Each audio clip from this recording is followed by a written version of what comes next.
Now, a new Division One women's tennis poll has come out, and I know there's going to be one on May 1st, but I'm not going to go over that. It's right before the NCAAs. And the next time I'm really going to go over it is like the very end of the year, and I'll do mine more results based, to be honest, and all this. And it goes as follows: on the 1 through 25, Georgia, Texas A&M, Michigan, Oklahoma, North Carolina, Virginia, Auburn, Duke, Ohio State, Tennessee, NC State, LSU, Texas Tech, Texas, Vanderbilt, UCLA, USC, Washington, UCF, as University of Central Florida, Oklahoma State, California, Baylor, Wisconsin, Notre Dame, and Stanford.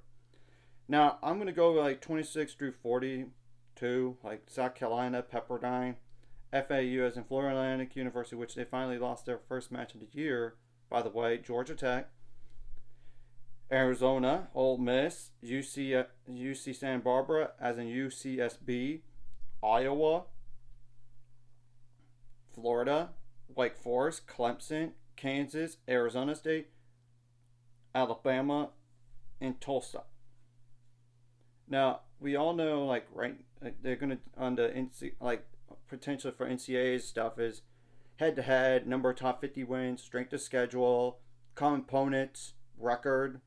I mean, like, how many wins, how many losses, and which percentage is better in all this. And not just for the top 16, but in general for those bubble teams. Okay, I thought I was going to sneeze there.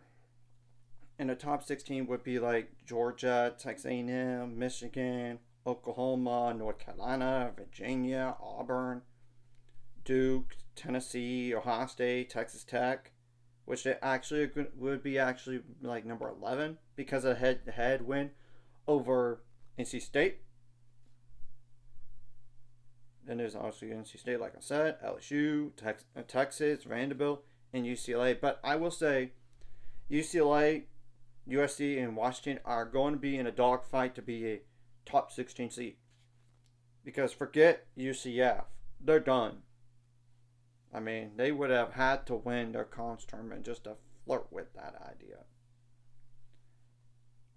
But I would personally, if you're one of these top 16s, you do not want to face two of UCLA, Washington, and USC.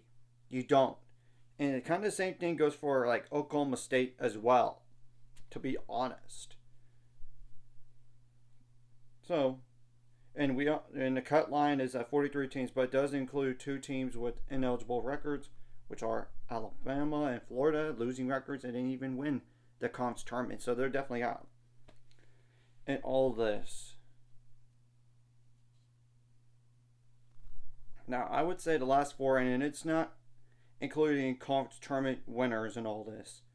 Rice, Illinois, which they have the Big Ten tournament.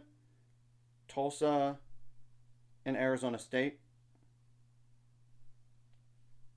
Now, the last four byes would be Kansas, Clemson, Wake Forest, and Iowa. I'm not including any eligible teams in all this.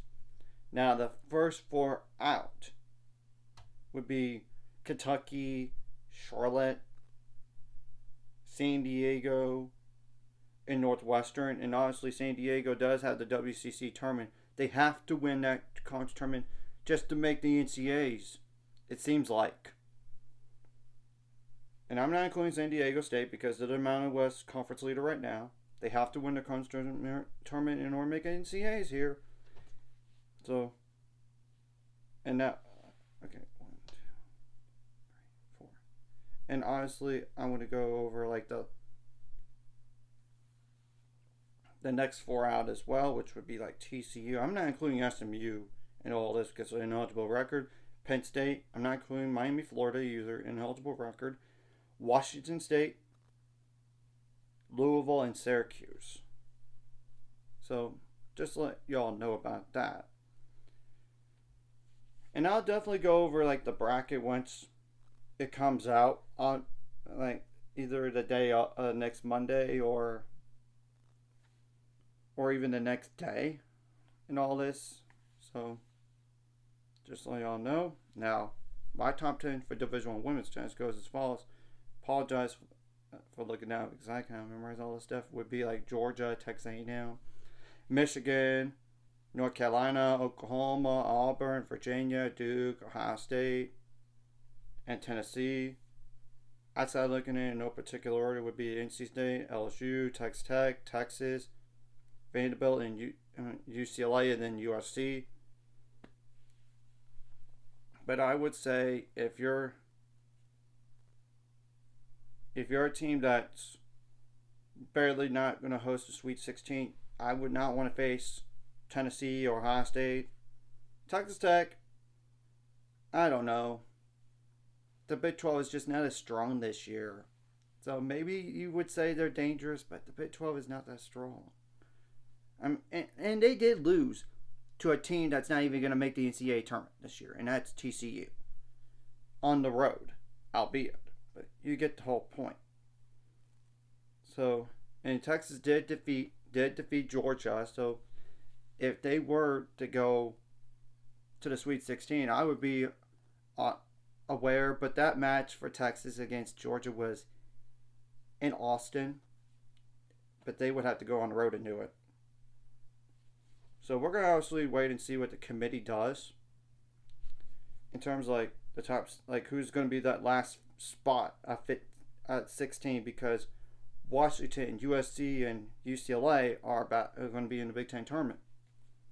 They're in the Big Ten tournament right now, and it's going to determine who's going to really be that number 16 and all this. So, anyways, if you like this content, hit the like and subscribe button. See you guys later on the road to 800 subscribers. Of course, ultimate goal is 1,000 or more. So, my money this. Of course, like a video, comment video really helps YouTube algorithm. Some more people see it. Sharing the video does help as well. So more people can watch. And if you're watching, and that subscribe, hit subscribe button for the notification bell as well.